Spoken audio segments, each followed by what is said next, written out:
Hi and welcome. Today I have a bit of a longer video of a recent trip that I took in Yosemite on El Cap.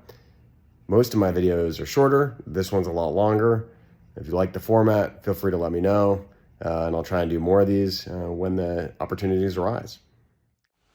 El Capitan, or El Cap, is a 3,000-foot granite monolith in Yosemite National Park here in California. Now, there are a number of different climbing routes on El Cap. These range from fairly simple, straightforward climbs to highly complex, multi-day, sometimes multi-week climbs. Now, I've been aid climbing for a long time. I've spent most of my time aid climbing out in the Fishers and Mystery Towers, and one of my best climbing buddies is Jeremy Aslaksen, who I've been climbing out in the Utah desert with for over 20 years. I was really excited when we got the chance to team up again this past October to get on a route called Lost in America on El Cap. Lost in America follows a series of incipient cracks, corners, and roofs up the southeastern face of El Cap. The general location of the route can be seen here. It was originally climbed in 1985, a year after I was born, by a couple of badass Yosemite hardmen, Greg Child and Randy Levitt. This route has a reputation for several exciting hook traverses and some unprotected mandatory free climbing, which tends to keep the crowds away.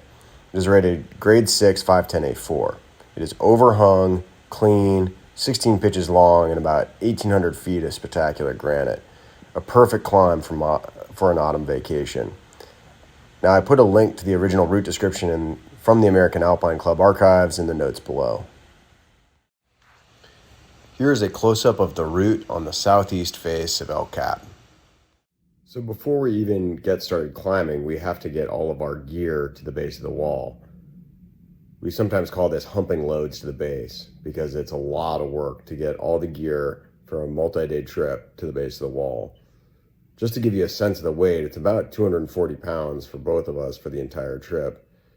We have 10 gallons of water, essentially a gallon per person per day. We have 40 pounds of food.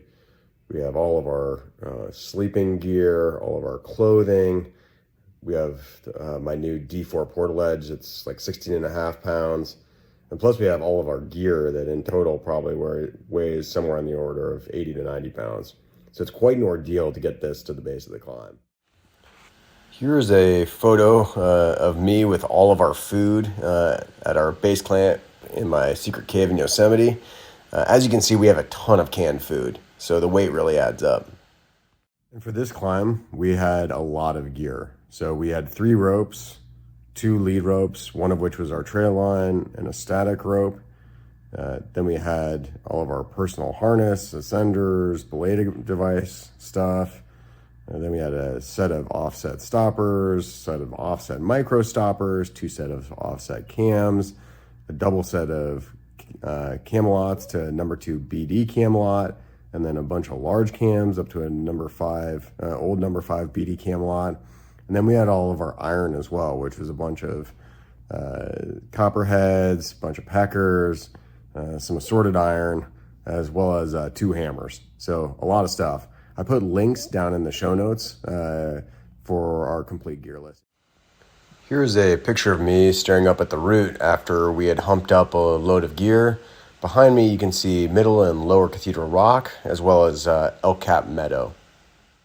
Now for the rest of the video, I'm going to be showing you intermittently pictures of the route with our progress marked in orange and red, with a little red camera next to the approximate location where the pictures are taken. Hopefully this helps you follow along and gives you a sense of where we are in the climb as we progress. Our first order of business was to fix the first pitch. By fixing the first pitch, we could get our food up and on the wall and out of the way of bears and other critters. It also gave us a chance to rest and recuperate for a day while the weather was inclement. Here you can see our bags and all of the gear for our trip on the top of the first pitch. You can also see a climber headed up the start of Tangerine Trip by using the first pitch of Lost in America. Tangerine Trip is a neighboring route that follows Lost in America to the left most of the way to the top. After a day of rest, we were ready to blast off. The first pitch of the day after our fixed high point was my pitch, and it's a pitch called Big Country, which is some fairly easy aid climbing to a very long rivet ladder. And a rivet ladder is just a series of small holes that have been drilled into the rock where small machine head bolts have been pounded in. So they're better than hooks, but they're still not great and can feel disconcerting when you're run out on a bunch of them. The pitch after Big Country is a pitch called the Cauliflower, and this was Jeremy's lead. The Cauliflower is a large white piece of broken rock midway on the face. And this is where we really started to see a lot of old fixed copperheads. Copperheads are a piece of protection that's composed of a small piece of malleable metal that's essentially bashed into little constrictions or indentations in the rock and tend to be strong enough to hold your weight, but maybe not much more than that. So when we come upon old fixed copperheads, the challenge is you really don't know how good they are until you get on them and bounce them, which makes you feel like you're sitting on a little bit of a time bomb. If you want to learn more about some of these terms that I'm using, like copperheads and rivets or hooks, I'll put some links down in the notes below, and that will send you to other sites that go into a little bit more depth about some of these techniques that I'm talking about. Here you can see Jeremy leading up past the Cauliflower. The Cauliflower is the broken white rock in the upper left-hand portion of the photo. Here's the approximate location of the Cauliflower seen on the overview route map. And here you can see a shot that Tom Evans of the El Cap report took of us when we were climbing. Jeremy is leading up to the Cauliflower wearing a light blue shirt. I am laying below in a red shirt. Tom Evans is a photographer and climber who often comes to Yosemite Valley to take pictures of climbers on the wall. He runs a website called El Cap Report. A number of the photos throughout this video were taken by Tom. I've noted them throughout the video, and I've also put a link to his website in the notes below. Here I am leading the next pitch, a long corner that required a lot of sequential cam hooking in a bomber crack. It was quite pretty. And here's the approximate location on the wall where that last photo was taken. And here's a photo that Tom Evans took of me leading that pitch in red. Jeremy's below in blue belaying. So at the end of the first day climbing, we stopped at the top of pitch 4. Now, when you're climbing a big wall, if there isn't a natural ledge for you to sleep on, you have to set up a portaledge. For this trip, I was really excited because I'd just gotten my new D4 portaledge.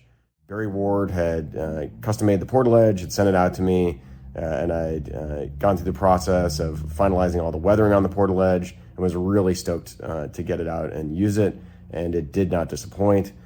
It's a great ledge. I've been using the old A5, my 20-year-old A5 portaledge for the last 20 years, and the new D4 portaledge is totally awesome. Here I am lounging in the D4 portaledge, eating some tasty fruit cocktail. Food always tastes better on the wall. You'll also notice how everything is clipped into the ledge. If a piece of gear isn't clipped in, it tends to fall off the ledge. So, water bottles, sleeping pads, shoes, sporks, everything has to be clipped in.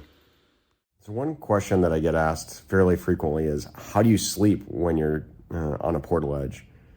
And the answer is really that it's quite easy.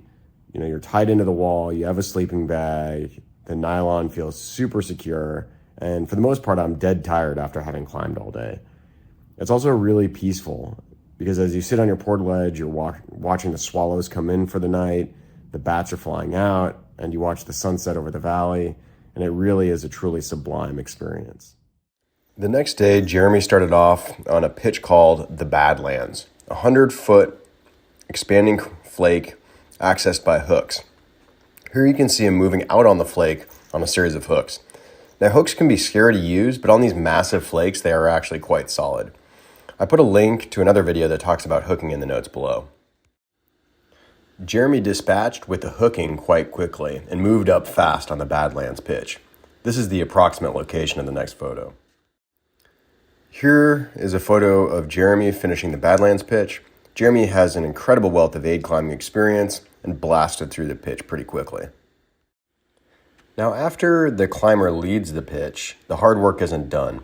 The leader then has to haul our entire haul bag while the follower cleans the pitch.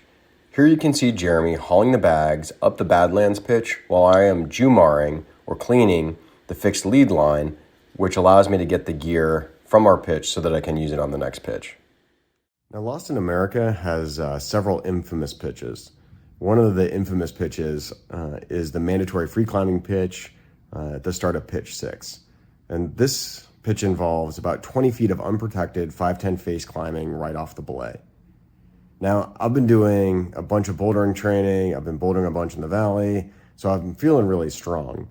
But no matter how strong I feel, it's still a little bit intimidating when you're 800 feet off the deck. You've been aid climbing for a day and a half, and you have to hop on the sharp end and get ready to pull down pretty hard. Here is the approximate location of the free climbing pitch, which is about a third of the way up the route. Thankfully, the free climbing wasn't as bad as I was expecting. All of the training that I've been doing bouldering paid off. I want to give a special shout out here to my coach at Lattice Training, Johnny Kidd, who has been coaching me for the last 2 years. He's a phenomenal coach, and the training program with Lattice is top notch. I've put a link to the Lattice Training in the notes below. In the photo here, you can see me working my way up the start of the pitch, and I'm in the red shirt. If you look closely, you can see that my first bit of protection is about 10 feet below me in the crack, but below that, there's about 20 feet of unprotectable face climbing, which was quite spicy. Also, in this photo, you can see a team on Tangerine Trip, which is a route that ultimately goes up to our left. But with time and persistence, I slowly worked my way up to the pitch that starts at the Bay of Pigs bivvy. Here is the approximate location. And here's a photo of me hauling our gear while Jeremy cleans the route. This little alcove, almost 1,000 feet up the wall, was our home for the night. But before we tucked in for the night, Jeremy knocked out the next pitch, which involved about 25 feet of mandatory off-width climbing. This is where having an old number 5 Black Diamond Camelot or a number 6 new Black Diamond Camelot makes the leading far more plush. We were quite excited to find out that the tipped out number 5 Black Diamond Camelot just fits the crack, making the off-width far tamer. That night we went to bed early, feeling pretty excited. The climbing up to this point had been going really well. But the next day we faced 2 of the aid climbing cruxes. These were back-to-back hooking crux pitches, A3 and A4 respectively. After going to bed early, we got up early the next morning, got psyched, drank some coffee, jugged our fixed lines, and got ready for the 2 hard aid climbing pitches. Here you can see me slowly working my way out on the A3 hook traverse. The hooks were good, but the fall was big. There were a couple of smaller fixed copperheads for protection, but I was dubious that they would hold a fall. They were really more psychological pro than anything. But thankfully, the pitch went smoothly and was quite a blast to lead. Here's the approximate location of the next photo. Here I am at the top of the A3 pitch, having done most of the hard climbing. As you can see, it was a pretty spectacular location. The next pitch of the route was really the aid climbing crux, the A4 pitch, and this was Jeremy's lead. This involved a series of delicate rightward hook moves directly off the belay, and what made it especially dangerous was that if he whipped or fell, he would fall into this large dihedral that was below us. Now, aid climbing ratings are based on perceived danger, and there's a great aid climbing rant video that I've linked to down below that I strongly recommend you check out if you want more information on aid climbing and aid climbing ratings. The location of the crux pitch can be seen on this route overview at the location of that red camera. And here is Jeremy starting the crux lead. You can see him slowly moving rightward on a series of hooks. And here's the view of the same pitch from the belay. You can see that the only piece of gear above the belay is an old copperhead. Jeremy has used a series of hooks to grab small flakes in the diorite rock to move up and right. Aid climbing requires a cool head and logical thinking. A wrong move or poor placement will send you skating off the wall and taking a whipper. Jeremy continued to move upwards on hooks. He has just gotten his first real protection on the pitch in this photo, a couple of small cams and a semi-detached flake.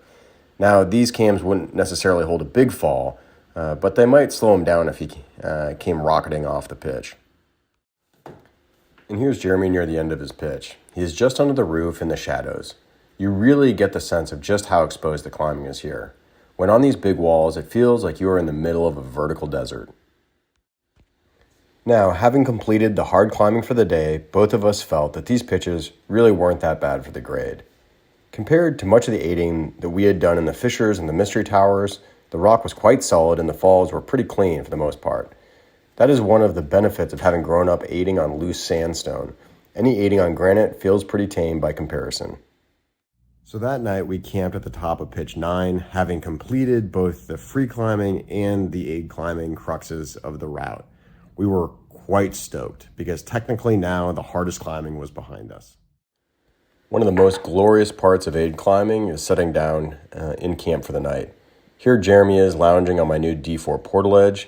At the end of the long, hard day of climbing, there really is not much better than just hanging on the ledge and checking out the valley. The sunsets are really incredibly peaceful. You're not getting any emails, there's no phone calls to answer.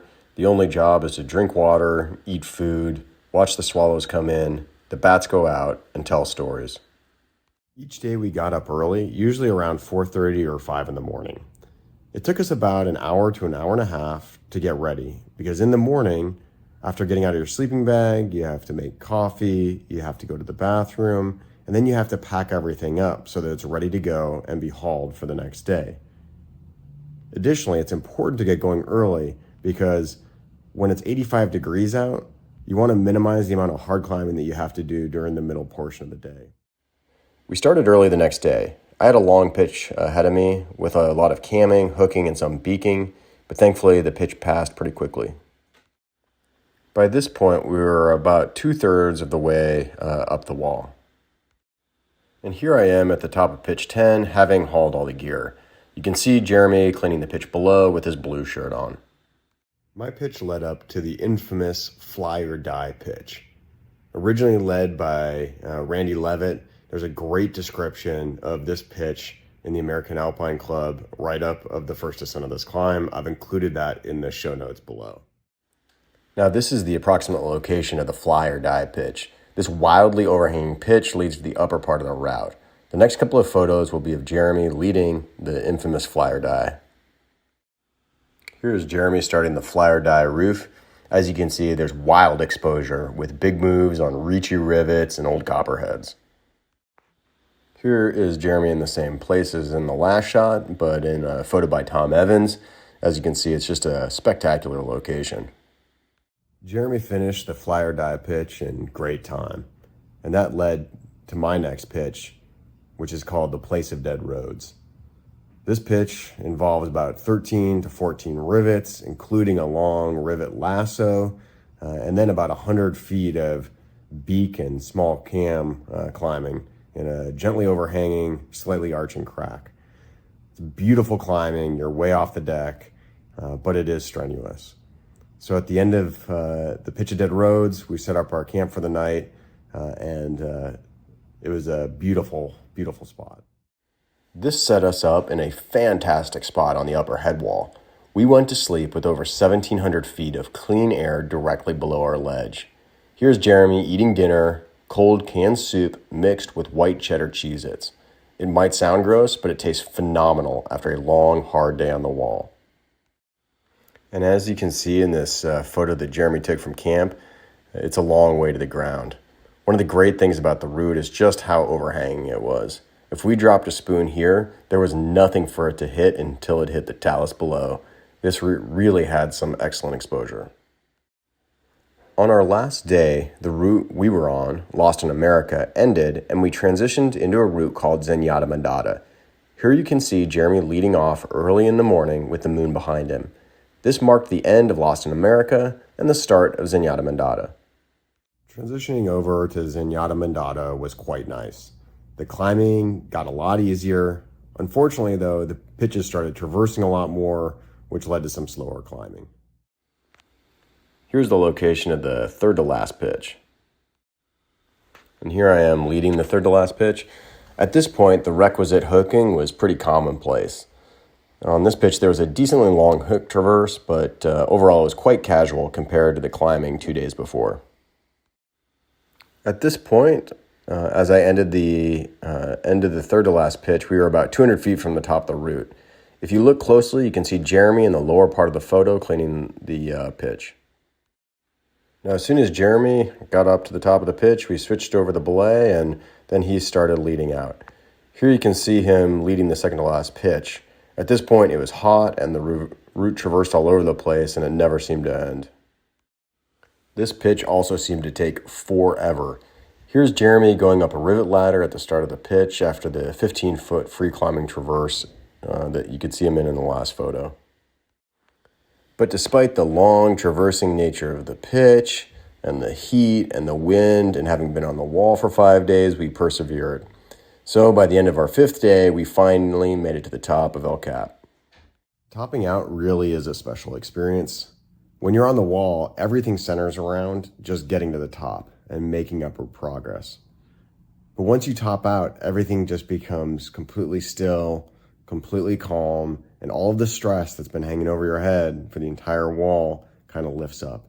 It really is a surreal experience. Now that night, despite having climbed all day, I really found it quite hard to get to sleep. The moon was out, Venus was in the east, and the stars were incredible. The top of El Cap really is a special place. However, despite not being able to get to sleep, dawn came early enough. Now, even though we topped out, the hard work wasn't done yet. Because once you get to the top, you still have to hike all of your stuff down. Yes, the water's drank, so you lose the water weight. Yes, most of the food is eaten, so you lose the food weight. But you still have all of the weight of all of the gear, all of the trash, and all of the waste. It's really important to leave no trace and take all of your stuff with you, because we want to be able to leave these places as special as possible for the next group that's coming up after us. Jeremy and I took the better part of a day to hike down all of our stuff. It was 2 loads and essentially 6,000 feet to ascend and descend, and a whole lot of effort. Here's Jeremy, surprisingly chipper, to start the descent. There really is no better feeling, though, than hitting the valley floor after climbing a big wall. There are so few times in my life that I can really disconnect. Climbing El Cap is one of those times, and each trip up the wall is a special experience. Despite the heat, the hard work, occasional fear, the sweat, the cramped living, there really are few better ways to experience Yosemite Valley. Hopefully you've enjoyed this quick trip report of Lost in America on El Cap. While most of my videos are shorter bouldering beta videos, if these longer trip reports are useful, feel free to let me know in the comments below, and I'd be happy to post more when I go out and do them. Until then, climb hard, stay safe, take care of each other, and we'll see you out there.